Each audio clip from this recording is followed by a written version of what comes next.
I'm Mr. Donahue. I'm here to answer 20 questions with Lightridge News.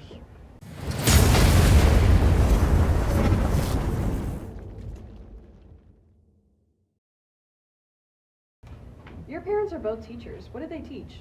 My father taught high school English. My mom taught all different grades in elementary school. What did they do in the classroom that you integrated into your classroom? My mom retired when I was freshman year, so I didn't really know much about what she did. My father, I think, was very big into storytelling as a way to create connections to the literature, and I try to do that as well. Speaking of classroom, you don't have one. How do you feel about room sharing? I feel like there's a lot of people in my department who take a lot of pride in creating beautiful spaces, and that's never been something I was really good at or felt like it was worth my limited talents to spend the time developing. And so when they kind of said we need to share classrooms, it made sense for me to be somebody who roamed. So what's an advantage of being on a cart? I have a whole bunch of colleagues who set up room environments, and I get to be in beautiful spaces as opposed to living in, what's the word? I don't know. Living in filth, which is what I would do if it were up to me. What's the downside of being on a cart? I think on B days I'm in 5 different classrooms during the day, and so sometimes I feel like I'm always, a little bit behind the ball. Have you ever accidentally taken someone out with your cart? I don't use the cart, actually. I just use my bag and carry stuff. So, what's your biggest pet peeve? People with red streaks of hair, dyed in. No, I think I'm really sensitive to people chewing. You're extremely tall. What's an advantage you have that many may not think about? Advantages, I guess, increased visibility. It's easier to change light bulbs. Do you do that often? I mean, as often as light bulbs need changing. I'm not changing a perfectly good light bulb. What does family mean to you? It is the people who I love unconditionally. What's your favorite family memory? We took my kids to Disney World, and they didn't know about it. We kept the secret the whole time.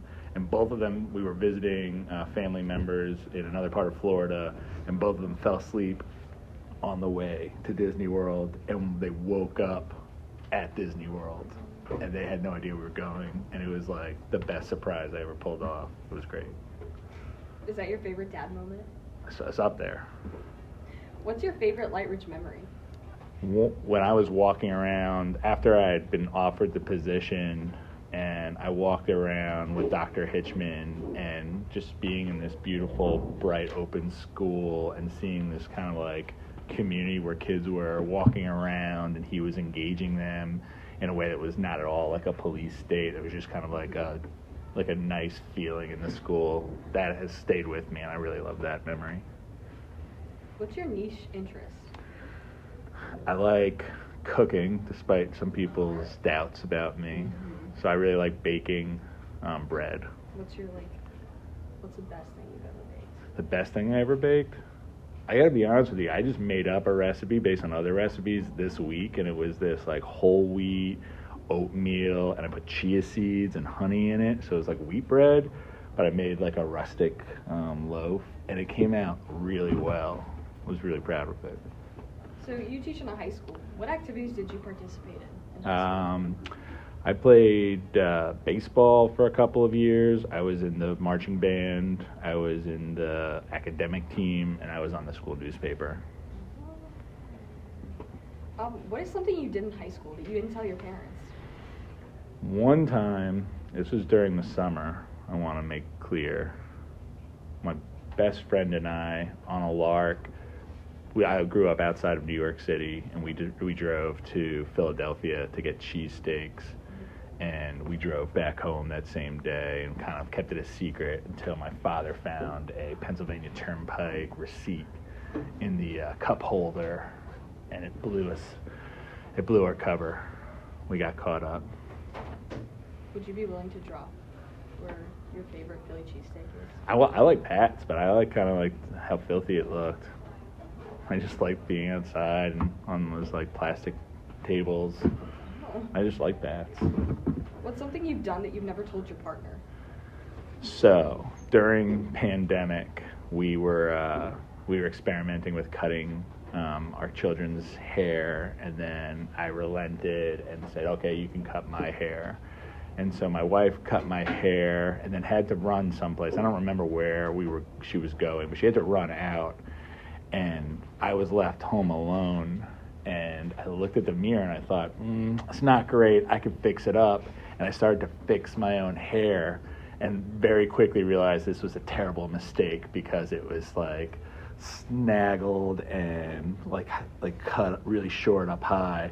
And I was like, oh no. So I took a shower and I got dressed and I pretended like I didn't do that, so that when she came home, she was under the impression that she had ruined my haircut, and she felt really bad about it, and I just kind of let it lie. Yikes. What's something you've done that you would never do again? So in college, they had this like fundraiser man pageant, and like each group had some representative, and you're supposed to do like a funny talent. And I had this idea that wouldn't it be funny if I put on a wig and like some real 80s clothing and did like an air guitar performance of Air Supply's, I forget the name of the song, All Out of Love, I guess. And I thought this was just like a winning concept, but I didn't really think through what it would be like. And so I got up on stage and there was a full auditorium and I was just like air guitaring, and nobody laughed. And my response to this was to air guitar even harder. And the harder I air guitared, the more silent the whole spectacle became. It was maybe the most humiliating moment of my life. So I'm assuming you did it because it was charity or fundraising. No, I did it because I'm an egomaniac. Would you do it again? No, that was the whole start of this. Well, yeah, but if it was for fundraising, would you do it again? Would I get up on stage and humiliate myself with a terrible concept? No, I don't think so. I try to work on something better. I'm not immune to charity, but I'm not open to that kind of abjection. What was your first job? I worked as a busboy at a restaurant in my hometown. Have you ever quit a job? I engineered the termination of a table waiting job in college by being the worst waiter. In the words of the new owners of this restaurant, you are the worst waiter we've ever seen. What made you quit? I would work there over the summer and things were picking up and I didn't love the shifts and I hated closing and I was just it was time to no longer work there, but I don't know, I figured I'd just kind of like run out of fuel and drift out on fumes, and that's what happened. They asked me no longer to come back. If you were to have your own late night talk show, who would your first guest be? I would say my first guest would be one of my favorite students, Lexi Music, because she has such a musical name and she's standing right behind you as you're interviewing, and it seems like the pressure is on. Mm-hmm. If she wasn't here, who would it be? Probably like Mr. White. I just like talking to that guy. So you think that he would be a good first guest? I mean, I think for various reasons he'd be a great first guest. What is the impact that you would like to leave on Lightridge? I feel like I'd like it if kids felt like seen and heard by me, and if I had been in a position to give, I guess you can't be everything to everybody in this job, but like if I were in a position where some kids would look back and think that something I did had made life easier or had made it possible for them to do something they otherwise couldn't have done, that would be like the legacy I'd like. And what do you think is a big part of being a trusted adult? Probably age and trust. Awesome. Thank you.